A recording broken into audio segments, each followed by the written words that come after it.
Maya Wilson never wanted to be noticed. Growing up on a Montana cattle ranch, she'd spent her childhood tracking elk through pine forests with her grandfather's weathered rifle. By 16, she could hit a running coyote at 800 yards. It wasn't showing off. It was just what needed doing. Now at 23, she stood in formation at Camp Pendleton, 5'6" and wire-thin among towering Marines. The California sun beat down as drill instructors barked orders. Maya kept her eyes forward, face neutral. She'd learned long ago that silence was armor. "Wilson! Front and center!" Staff Sergeant Reeves bellowed. Maya stepped forward, her movements precise. Behind her, she heard snickers. "This is what they're sending us now?" someone whispered. "Girl looks like she'd blow away in a stiff breeze." Reeves circled her like a shark. "You qualified expert marksman in basic. Let's see if that was a fluke." The shooting range that afternoon became Maya's first battlefield. The other recruits gathered, arms crossed, waiting for the farm girl to embarrass herself. Maya assembled her rifle with practiced hands, her breathing steady as a metronome.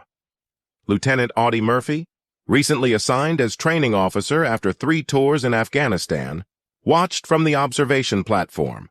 Something about Wilson's calm demeanor caught his attention. When the targets appeared, Maya didn't hesitate. 5 shots, 5 bullseyes. The distance increased. Again, perfect shots. By the time they reached maximum range, the other recruits had fallen silent. "Holy shit," someone muttered. Lieutenant Murphy made a note in his file. He'd seen this before. Natural talent that couldn't be taught. That night in the barracks, the whispers started. Mouse, they called her, for her quiet ways and small stature. Bet she got lucky today. Maya ignored them, cleaning her rifle while others played cards. She'd brought something from home, a worn ballistics journal filled with calculations, wind patterns, and trajectory notes in her neat handwriting. While others slept, she studied. 3 months later, the Special Operations Qualification course separated the exceptional from the merely good. Of 32 who started, only 11 remained, Maya among them. The men had stopped laughing, but they hadn't started respecting her either. Colonel Eileen Collins, one of the few female officers in Special Operations, reviewed the candidates' files. Wilson's scores were unprecedented, but Collins had seen talent wash out before. What interested her more was the psychological evaluation. Subject displays unusual detachment and focus under pressure. Minimal social integration. Exceptional spatial awareness and mathematical aptitude. "She's different," Lieutenant Murphy told Collins during their review. "Never complains, never celebrates. Just executes." "Different gets people killed in the field," Collins replied. "Or keeps them alive," Murphy countered. The final test came during a simulated hostage rescue. Teams of 4, operating in the urban warfare facility. Maya's team drew the short straw. They'd be 1 man down. "Guess Mouse will have to pull double duty," her team leader Ramirez said, not bothering to hide his doubt. As they prepared, news came down. Their mission parameters had changed. Intelligence suggested the hostage takers had received reinforcements. The exercise was now considered nearly impossible. Maya checked her training rifle one last time as darkness fell. Tomorrow would determine everything. She felt the weight of doubt around her, heavy as the pack on her shoulders. In her mind, she was already calculating angles, visualizing sight lines, planning contingencies. The others might see a quiet girl from nowhere, but Maya knew what she was, what she'd always been, a hunter, a ghost, a perfect shot waiting for the perfect moment.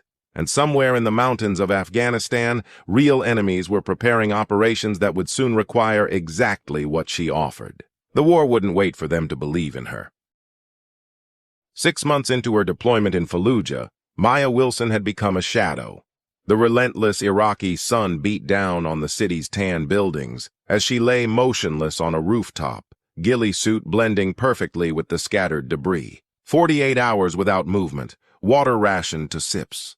Watching the suspected insurgent safehouse through her scope, her spotter, Corporal Jenkins, had tapped out after 30 hours, unable to maintain the stillness Maya seemed to inhabit naturally. "I don't know how you do it, Wilson," he'd whispered before being relieved. She hadn't responded. Focus was everything. The radio crackled softly. "Phantom, this is base camp." Mission parameters changed. High-value target confirmed on sight. Authorization for elimination granted. Maya's finger rested lightly outside the trigger guard. She didn't acknowledge the transmission verbally. Radio discipline was absolute. 3 kilometers away, Colonel Collins would know her message was received. The ambush came without warning. 2 blocks south, gunfire erupted. Maya's earpiece filled with frantic chatter. A Marine patrol had walked into a trap. Through her scope, she saw the safe house door open as figures began to emerge, drawn by the commotion. Phantom, maintain position. Do not engage. Repeat, maintain surveillance only. Maya watched as the patrol's calls for help grew more desperate. 8 Marines pinned down, taking fire from multiple positions. Her designated target was now moving toward a vehicle, surrounded by guards. Decision time. She exhaled slowly and squeezed the trigger. The first guard dropped. Before the others could react, she had taken down 2 more. Her target dove behind the vehicle. Phantom, what is your status? We heard shots. Maya remained silent, adjusting her position slightly. The firefight involving the Marine patrol intensified. Through her scope, she could see they wouldn't last much longer without support. Her radio crackled again. Wilson, this is Colonel Collins. Acknowledge. Maya finally responded, her voice barely audible. Target mobile. Marine unit under heavy fire. Request permission to provide support. Negative. Primary mission takes priority. Extraction team is en route to the Marines. Maya calculated distances, angles, wind. The extraction would arrive too late. With respect, Colonel, I can do both. Silence filled her earpiece. Then, you're 3 clicks out. That's beyond effective range for support fire. Not for me. Another pause. Proceed at your discretion, Phantom. But if the target escapes... Maya was already lining up her shot. The first insurgent targeting the Marines fell, then another. From their position, the shot seemed to come from nowhere, a ghost protecting them from impossible distance. Between support shots, Maya kept her target vehicle in sight. When it finally moved, she led it perfectly, the bullet punching through the windshield. The vehicle swerved, crashing into a wall. By sunset, the Marines had been extracted, the target confirmed eliminated, and Maya was slipping through back alleys toward her extraction point when her world exploded in pain. The sniper hadn't seen the spotter on the minaret, a rookie mistake. The bullet tore through her shoulder, spinning her against a wall. Blood soaked her uniform as she pressed herself into a doorway, applying pressure to the wound. 3 insurgents were moving toward her position, having spotted her fall. Her rifle lay 6 feet away, dropped when she was hit. Maya's vision blurred. The extraction point was 15 minutes away, but her pursuers were seconds behind. She drew her sidearm with her good arm, calculating her odds. 3 against 1, wounded in enemy territory. The radio in her ear came to life. Phantom, this is Trident Actual. SEAL team inbound on your position. Hold tight. Lieutenant John Kennedy's voice was unmistakable. The SEALs had been operating nearby when they heard about the sniper who'd saved the Marine patrol from an impossible distance. Maya checked her ammunition. 4 rounds? The footsteps grew closer. She would need to make every shot count. Blood pooled beneath Maya as she steadied her breathing. 4 rounds left and 3 insurgents closing in. The alley darkened as the sun dipped below Fallujah's skyline. Her shoulder throbbed with each heartbeat, but pain was just another variable to calculate, like wind or distance. The first insurgent rounded the corner. Maya's shot caught him center mass. 3 rounds left, shouting erupted as the others took cover. Maya heard movement from above. They were trying to flank her from the rooftops. With her injury, climbing was impossible.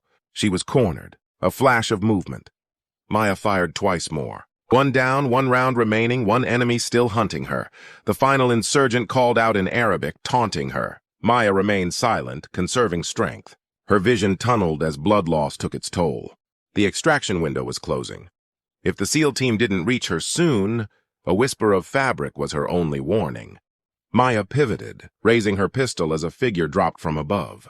Her final round discharged as something struck her temple, and darkness claimed her. Maya awoke to the rhythmic thrum of helicopter rotors. A face swam into focus. Lieutenant Kennedy, the SEAL team leader. "Welcome back, Phantom," he said, pressing gauze against her shoulder. "You've got quite a reputation." Maya tried to speak, but her throat was desert dry. Save it, Kennedy continued.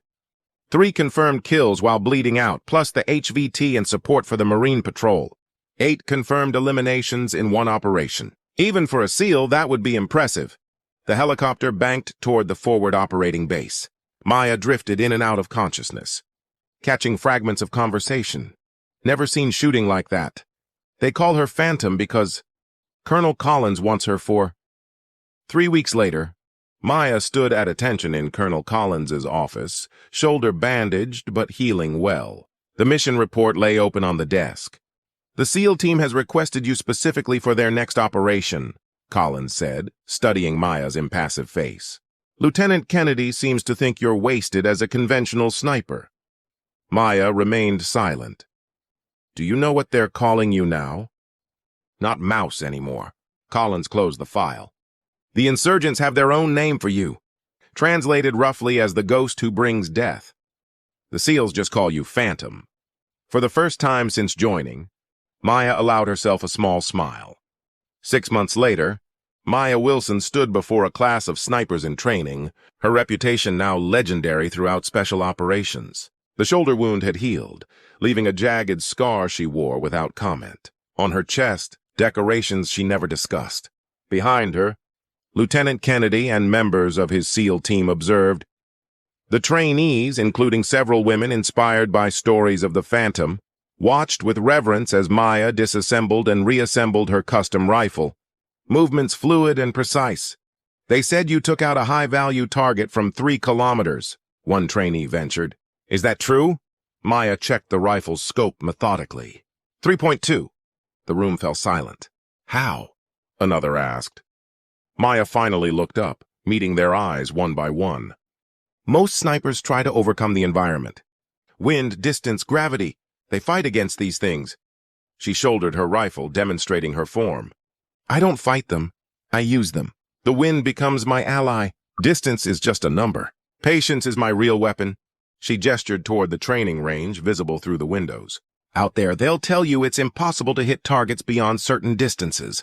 They'll tell you your limitations based on their own. Her voice remained soft, but carried throughout the room. They're wrong. Maya turned to face the class fully. The quiet farm girl from Montana now transformed into something that even the most hardened special operators spoke of with respect. The difference between impossible and possible is simply who's attempting it. She lifted her rifle. Now let me teach you to shoot. Behind her, Kennedy nodded with approval. The legend of the Phantom would continue, passed down through generations of warriors who learned that true strength often came in unexpected forms, and that sometimes the quietest among them carried the deadliest skills. I just want to take a moment to say a huge thank you to each and every one of you. Folded hands, your love, support, likes, comments, and subscriptions mean the world to me. Without you, this journey wouldn't be possible. Every view, every share, and every encouraging word keeps me motivated to create more content for you all. I'm truly grateful to have such an amazing community by my side. Let's keep growing together and making this journey even more special. Red Heart.